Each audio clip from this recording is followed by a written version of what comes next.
Overlapping. Overlapping जो है ये एक और बहुत अहम क्लासरूम मैनेजमेंट स्ट्रेटजी है। जैसे कि हमने देखा कि विद इट नेस्ट जो है उसमें टीचर को बहुत अलर्ट रहना पड़ता है, इसी तरह ओवरलैपिंग में भी जो टीचर है वो इंतहाई अलर्ट क्लासरूम में रहता है।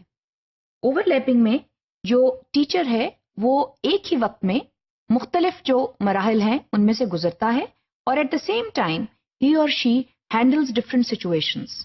That is why it is called overlapping, that a teacher handles 2 or 3 events in the classroom at the same time without disturbing the lesson. Now that requires a skill. इसके लिए teacher का skilful होना जो है वो बेहद जरूरी है। ओवरलैपिंग में होता यूं है कि अगर टीचर पढ़ा रही है और अगर कोई स्टूडेंट जो है वो डिस्टर्ब कर रहा है तो टीचर जो है वो अपना लेसन प्लान इफेक्ट किए बगैर वो प्रॉब्लम स्टूडेंट को भी हैंडल कर रही है। इसको ओवरलैपिंग कहते हैं।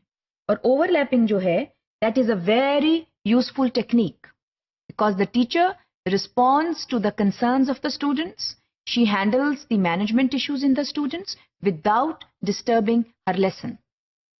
And for that you need to be very well versed not only in your pedagogical techniques because you do not disturb your lesson but also in your management knowledge because you make use of both. आपको याद होगा कि हमने knowledge domains की बात की थी। यहां पर जो टीचर है वो 2 मेन नॉलेज डोमेन्स को सामने लेकर आ रही है जिसमें पेडागोजिकल डोमेन है और इसके अलावा मैनेजमेंट डोमेन है। सो इन दोनों डोमेन्स को साथ रखते हुए टीचर जो है वो अपना क्लासरूम प्रोसीडिंग्स जो है without any disruption carry on जो है वो कर रही है। तो overlapping is a very important trait to have in a teacher, and a teacher, she continues with her lesson without disturbing any of the classroom proceedings. How can we practice overlapping? सबसे पहले तो make an eye contact with the student. जब आप student के साथ eye contact करते हैं तो आप स्टूडेंट को एक इशारा कर रहे हैं that you are in command, that you are in full authority of the classroom. आपने अपनी क्लासरूम प्रोसीडिंग्स जो हैं वो डिस्टर्ब नहीं होने देनी। That is why you make an eye contact with the student. इसके अलावा आप जो हैं उस स्टूडेंट के करीब आकर खड़े हो सकते हैं जो आपके ख्याल में कोई डिस्टर्बेंस क्रिएट कर सकता है। इसके अलावा आप जो हैं डेटर ऑफ करते हैं मिसबिहेवियर को। Now, how do you deter off misbehavior? You deter off misbehavior by standing beside a problem student or by looking with attention in the eyes of the problem student, telling him underhandedly that please stop. Now here, you are not compromising your lesson plan. You're not stopping anywhere. You continue with your lesson plan and at the same time you continue to direct student behavior. इसको हम overlapping जो है वो कहते हैं। जैसे कि आप इस तस्वीर में देख रहे हैं कि जो टीचर है वो पढ़ा भी रहा है और उसके साथ वो डे टू डे और मिनट टू मिनट इश्यूज जो हैं उनको भी हैंडल करता हुआ नजर आ रहा है। तो टीचर ने पढ़ाना नहीं छोड़ा, टीचर जो है वो पढ़ा रहा है और इसके साथ साथ वो थोड़े बहुत मैनेजमेंट इश्यूज जो हैं उनको भी सॉल्व कर रहा है। अब आप ये कर सकते हैं कि जब आपको लगे कि कोई स्टूडेंट जो है वो डिसरप्टिव बिहेवियर में इन्वॉल्व हो रहा है, आस्क हिम अ क्वेश्चन और ask her a question. When you ask a problem student और a student who you think can create और is creating a management issue in the classroom, simply ask a question related to the topic that you are teaching.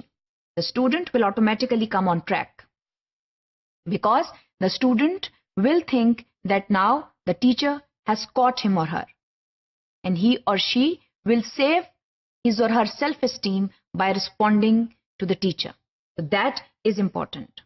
आमतौर पर देखा यह गया है कि जो तालिब इल्म है वो किसी ना किसी चीज से क्लासरूम में खेल रहे होते हैं जिससे कोई आवाज पैदा होती है जिससे बच्चे और टीचर डिस्टर्ब होते हैं, या वो करने की आवाज पैदा करने की कोशिश कर रहा होता है ताकि कोई क्लासरूम डिस्टर्बेंस हो। तो without interrupting your lesson, go towards that child and remove that object.